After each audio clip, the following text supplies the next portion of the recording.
So we're here at the federal courthouse in Washington, where a U.S. magistrate has jailed a woman who is accused of being a covert Russian agent.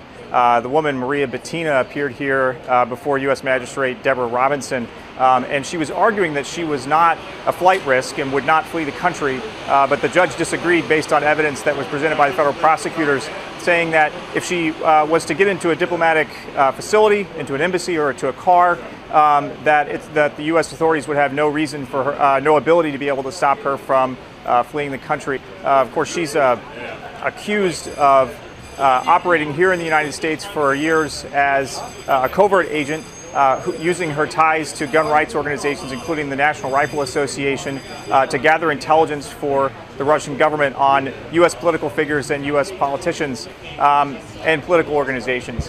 Her attorney, Robert Driscoll, actually has dismissed these charges and said they were overblown, and said that she is not an agent of Russia.